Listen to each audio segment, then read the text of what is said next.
Hello दोस्तों, तो अब हम देखेंगे क्वेश्चन नंबर 5 का। क्वेश्चन नंबर 5 में जो 8 क्वेश्चन है, 8 नंबर पे क्वेश्चन है, वो देखते हैं। तो वो है इंटीग्रेशन 1/x 6 log x का whole square plus 7 log x plus 2। यहाँ पे हम क्या करेंगे, log x equal to t ले लेंगे। इसका डिफरेंशिएशन हो जाएगा 1/x और t का हो जाएगा dt/dx।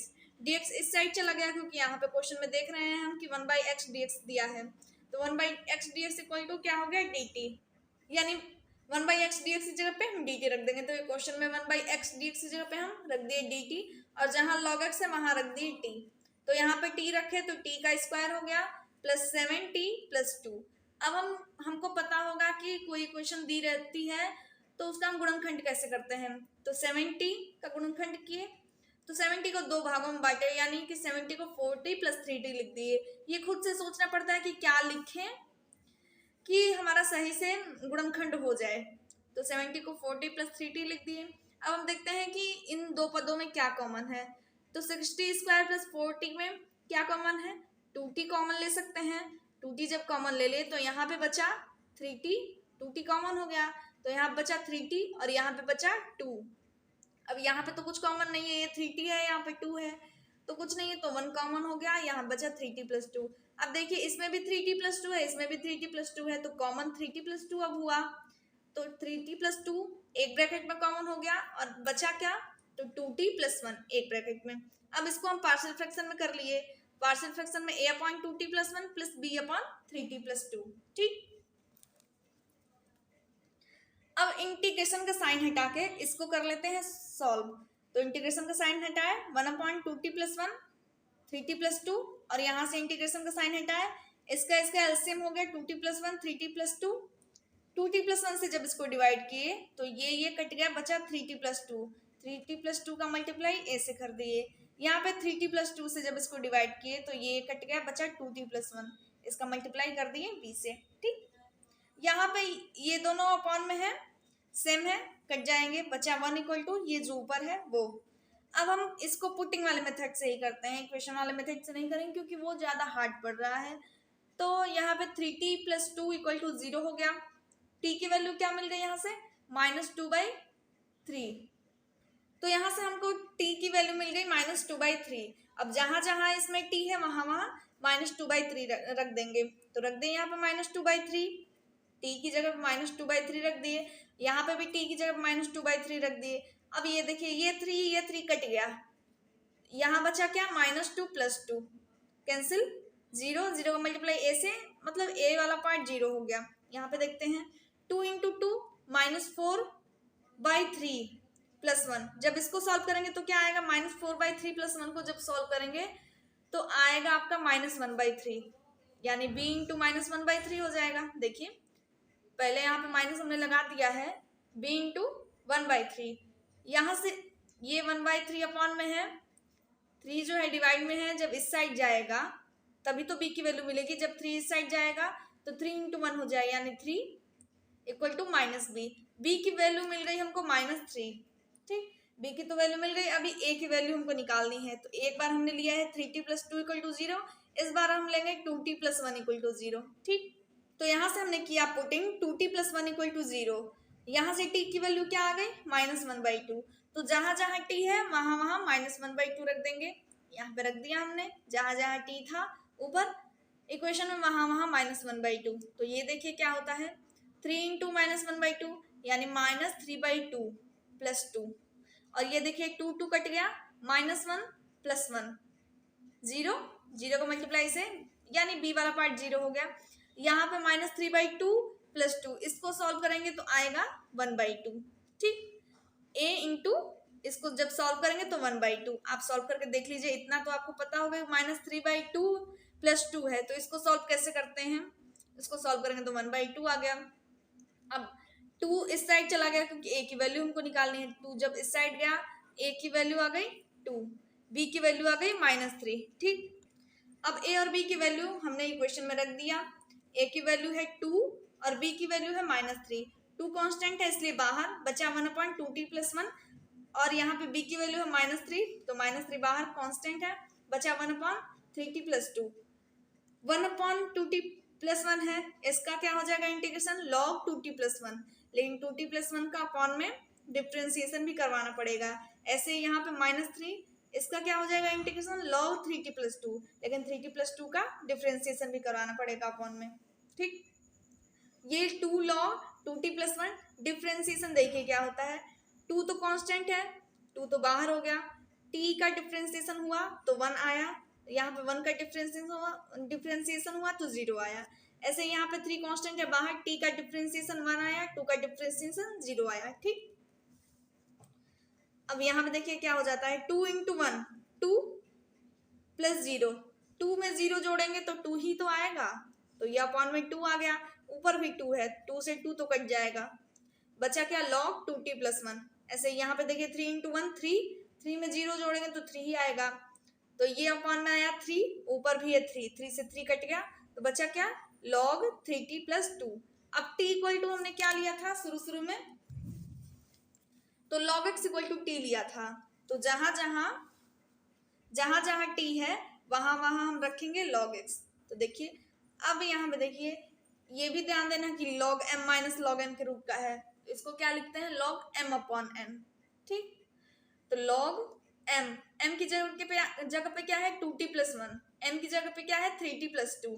ठीक, और t इक्वल टू है log x, तो हम एक ही बार लिख देते हैं, बार बार इसको नहीं लिखे कि log 2t+1/3t+2 नहीं लिख के सीधे t की वैल्यू पुट करके लिख दिए। ठीक, तो लिख दिए हम log 2 t इक्वल टू क्या था log x + 1/3 log x + 2। ठीक, अब हम देखते हैं अगला क्वेश्चन, यही हमारा आंसर था। अब देखिए जो इसका अगला क्वेश्चन है वो है इंटीग्रेशन 1/x x का पावर 4 + 1। यहाँ पे तो हिंट भी दिया है, हिंट में दिया है कि x³ से मल्टीप्लाई भी करवा दे और डिवाइड भी करवा दे, तो x³ से मल्टीप्लाई हम यहाँ पे करवा दिए और डिवाइड जब x³ से करवाए तो वो तो मल्टीप्लाई नीचे वाले पार्ट में हो जाएगा, कर तो रहे हैं हम डिवाइड ही, लेकिन नीचे वाले पार्ट में मल्टीप्लाई होगा, x³ से मल्टीप्लाई करवाए हैं, नीचे x³ से डिवाइड, हिंट में ही दिया है x³ से जब डिवाइड किए तो ये नीचे वाले पार्ट में मल्टीप्लाई हो गया, यानी x³ इसमें जब मल्टीप्लाई हुआ तो x का पावर 4 हो गया और ये x का पावर 4 + 1 है ही। ठीक, अब ये पूरा हिंट में दिया है पुट x का पावर 4 = t, इतना हिंट दिया है। अब हम देखते हैं आगे खुद से करना है।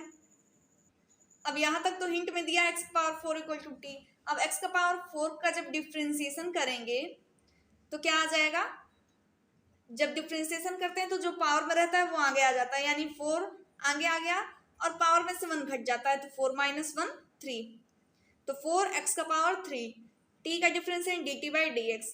अब यहाँ से dx इस साइड चला गया।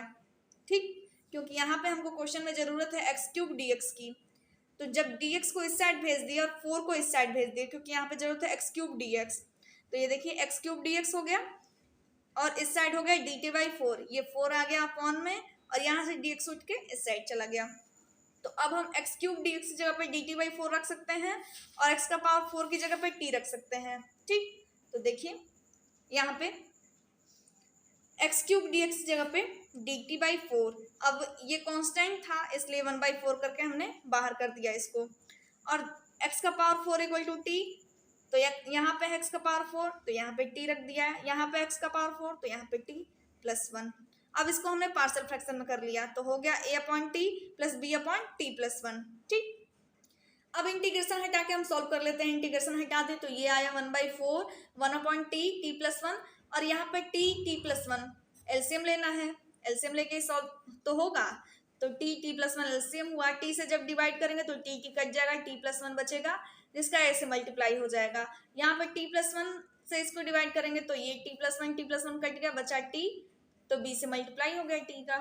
अब यहाँ पे देखिए ये दोनों के अपॉन में सेम है तो ये दोनों तो कैंसिल हो गए, बचा इधर 1/4 इक्वल टू यहाँ बचा ऊपर वाला पार्ट at + 1 + bt। अब हम इसको पुटिंग वाले मेथड से ही करेंगे, तो रख दिए t + 1 = 0, तो t की वैल्यू क्या आ गई -1, यानी जहां जहां t है वहां वहां -1, यहाँ पे t है -1, यहाँ पे t है तो b × -1, ये देखिए -1 + 1 0, यानी a वाला पार्ट 0 हो गया, बचा 1/4 = 0 - b, क्योंकि b × -1 - b, यहां से b की वैल्यू निकल जाएगी। देखिए जीरो माइनस बी यानी माइनस बी ही तो हुआ, माइनस को इस साइड कर दीजिए क्योंकि बी की वैल्यू निकालनी है, तो बी की वैल्यू मिल गई -1/4। एक बार हमने रखा t + 1 = 0, अब इस बार रखेंगे हम t = 0 क्योंकि 1 -1 और 0 ये हम अपने मन से रख सकते हैं, तो कुछ भी रख सकते हैं। यहाँ पे हमने रख दिया t = 0, पुटिंग t = 0, यानी जहां जहां इसमें t है वहां वहां 0, यहाँ पे 0 +1 करेंगे और यहाँ पे b × 0, तो b वाला पार्ट तो पहले ही पूरा 0 हो गया। यहाँ पे हमने जब रखा, आप देख लीजिए, देखिए यहाँ पे t है तो यहाँ पे 0 रख दिया क्योंकि t = 0 रखना है, प्लस b × t है तो b × 0, b वाला पार्ट 0 हो गया, ये हुआ a = 1/4, a की वैल्यू 1/4 मिल गई और b की वैल्यू मिल गई -1/4। अब हम पुट कर देते हैं क्वेश्चन में, हमारा आंसर आ जाएगा। तो देखिए इक्वेशन है ये a/t + b/t + 1, और यहाँ हमने पुट कर दिया। a की वैल्यू क्या आई थी 1/4, 1/4 कांस्टेंट है, यहाँ बचा 1/t, और b की वैल्यू क्या है -1/4, ये भी कांस्टेंट है, बाहर हो गया, यहाँ बचा 1/t + 1। ठीक, इसका इंटीग्रेशन क्या हो जाएगा 1/t का log t, और इसका इंटीग्रेशन क्या हो जाएगा log t + 1। ठीक, अब यहाँ पे देखिए 1/4 दोनों में है, कांस्टेंट अरे कॉमन है, तो 1/4 कॉमन हो गया। अब ये log m - log n के रूप का हो गया, इसको लिख देंगे log m/n के रूप में, तो log m की जगह पे t, n की जगह पे t + 1, log m/n के रूप में लिख दिए। अब t = सबसे पहले हमने क्या लिया था, हमको ये भी देखना होगा, x⁴ = t लिया था, यानी t की जगह पे हम रख देंगे x⁴, तो यहाँ पे x⁴, यहाँ पे भी x⁴, यही हमारा आंसर हो गया। अब हम देखते हैं सबसे लास्ट क्वेश्चन, और इसके बाद हमारा चैप्टर 4 खत्म हो जाएगा। ठीक, तो देखते हैं सबसे लास्ट क्वेश्चन क्या है। अब देखिए ये है सबसे लास्ट क्वेश्चन, तो ये थोड़ा सा अजीब है, थोड़ा समझने में, आपको सॉल्व करने में थोड़ा हार्ड लगेगा, लेकिन फिर भी क्वेश्चन दिया है तो सॉल्व तो करना ही पड़ेगा। तो ये है इंटीग्रेशन dx/x x⁴n + 1। ठीक, अब यहाँ पे तो इस क्वेश्चन को देख के यहाँ तो कुछ समझ ही नहीं आ रहा है कि हम करें क्या। अगर x⁴n होता कहीं और भी तो हम x⁴n = t ले लेते, x⁴n कहीं और है ही नहीं, तो इसको सॉल्व कैसे करेंगे। तो हमने क्या किया, x⁴n - 1 से डिवाइड भी कर दिया और मल्टीप्लाई भी कर दिया, इसलिए क्योंकि अगर x⁴n - 1 से हम यहाँ पे डिवाइड कर यहाँ आ जाए, एक बार हम सोच के देखते हैं, अगर x⁴n - 1 यहाँ आ जाए तो क्या हो जाएगा, यहाँ पे तो x⁴n - 1 रहेगा, यहाँ पे कुछ नहीं है तो x⁴1 है। ठीक, तो इसका पावर -1 इसका पावर 1 कट जाएगा, तो यहाँ पे x⁴n ही बचेगा। ठीक, तो यही सोच के हम x⁴n - 1 से डिवाइड भी कर दिए और x⁴n - 1 से मल्टीप्लाई भी कर दिए, तो ये कर दिए मल्टीप्लाई, ये कर दिए डिवाइड। ठीक, x⁴n - 1 x⁴n - 1 इंटू x⁴n + 1। ठीक, अब ये हो गया आपका x⁴n - 1। यहाँ पे आप सोच रहे होंगे कि ये x⁴n कैसे आ गया, तो मैं आपको बता देती हूँ। तो यहाँ पे x⁴n कैसे आया ये मैं आपको बता रही हूँ। देखिए यहाँ पे x⁴n - 1 इंटू x, ठीक, x⁴n - 1 इंटू x के पावर में कुछ नहीं है तो 1 है ही। जब भी बेस सेम होता है तो ये जो पावर है क्या हो जाती हैं, आपस में जुड़ जाती हैं, प्लस हो जाती हैं। ये चीज आप लोगों ने क्लास 7th में या 8 में पढ़ा होगा कि जब भी बेस सेम रहता है पावर जुड़ जाती हैं। ये भी x है, ये भी x है, बेस सेम है, पावर जुड़ जाएंगी, यानी n - 1 और पावर जुड़ गया +1 हो गया। ये माइनस है, ये प्लस है, कैंसिल, बचा क्या x⁴n। तो उसी मेथड से यहाँ पे आया है x⁴n, यहाँ पे मैंने डायरेक्ट कर दिया था, लेकिन यहाँ पे लिख के भी दिखा दिया कि कैसे आया है। ठीक, तो आपके मन में कोई कंफ्यूजन भी नहीं रहेगा। तो यहाँ पे आ गया x⁴n और ये x⁴n + 1। अब देखिए चारों तरफ x⁴n ही दिख रहा है, अब हम x⁴n = t ले सकते हैं, तो ले लिए x⁴n = t। डिफ्रेंसिएशन करेंगे तो डिफ्रेंसिएशन कैसे होता है, पावर आगे आ जाता है, पावर n है आगे आ गया, x पावर में से 1 घट जाता है, यानी n - 1 हो गया, 1 घटा दिए। अब यहाँ पे तो 2 3 है नहीं कि 2 - 1 1 3 - 1 2, बचेगा। यहाँ पे तो पावर में से 1 घटाना है, यानी n-1 कर दिए, 1 घटा दिए। यहाँ पे t का डिफरेंशियल क्या हुआ, dt/dx, लेकिन dx को इस साइड भेज दिए, क्योंकि क्वेश्चन में देख रहे हैं कि x का पावर n-1 dx दिया है। dx को इस साइड भेज दिए और n को इस साइड भेज दिए।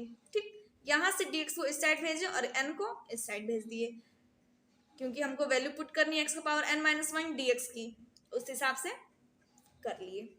तो यहाँ पे x का पावर n-1 dx की जगह पे हम क्या रख देंगे, dt/n। तो ये 1/n करके इसको बाहर कर दिए, क्योंकि कांस्टेंट है। बचा क्या, dt/x का power n equal to t, तो इसकी जगह पे t, x का पावर n+1, x का पावर n की जगह पे t, तो t+1। अब इसको हम करेंगे कैसे, तो इसको हम इसके बाद पार्शियल फ्रैक्शन से भी कर सकते हैं, लेकिन उससे थोड़ा लॉन्ग जाता, तो यहाँ पे हमने शॉर्ट ही कर दिया, क्योंकि लास्ट क्वेश्चन है। पार्शियल फ्रैक्शन से करना अगर आपका मन करेगा करने का तो आप उससे भी कर लीजिए, या ऐसे भी हम कर सकते हैं। देखिए, अगर आप इसको सॉल्व करेंगे तो यही चीज आएगा। ठीक, तो हम लिख लिए 1/n integration 1/t minus 1/t+1 इसको। ठीक, पार्शियल फ्रैक्शन से भी आप कर सकते हैं, उसके लिए भी आप मुझे कमेंट में बता दीजिएगा, तो मैं पार्शियल मेथड से ही वीडियो डाल दूंगी इस क्वेश्चन के लिए। ठीक, तो यहाँ हमने लिख दिया 1/t माइनस 1/t+1, इसको सॉल्व करेंगे तो यही चीज आएगा, कोई चेंज नहीं है। अब यहाँ पे हम इसको थोड़ा शॉर्ट करने के लिए ये तरीका अपना रहे हैं। यहाँ पे 1/n 1/t का इंटीग्रेशन क्या हो जाएगा, log t, 1/t+1 का इंटीग्रेशन क्या हो जाएगा, log t+1। अब ये हो गया आपका log m minus log n के रूप का, यानी log m/n हो जाएगा, तो log t/t+1 हो गया। t इक्वल टू क्या है ऊपर, x का पावर n, तो जहां t है वहां पे हमने रख दिया x का पावर n अपॉन x का पावर 1, x का पावर n+1, यही हमारा आंसर हुआ। तो आपका चैप्टर 4 खत्म होता है। अब हम पढ़ेंगे चैप्टर 5, तो उसके कुछ फॉर्मूले हैं जो पहले हम डिस्कस करेंगे, उसके बाद कल से हम लगाएंगे उसके क्वेश्चन। ठीक, तो आज के लिए इतना ही। Thank you. अगर आपको वीडियो पसंद आए तो लाइक करें और चैनल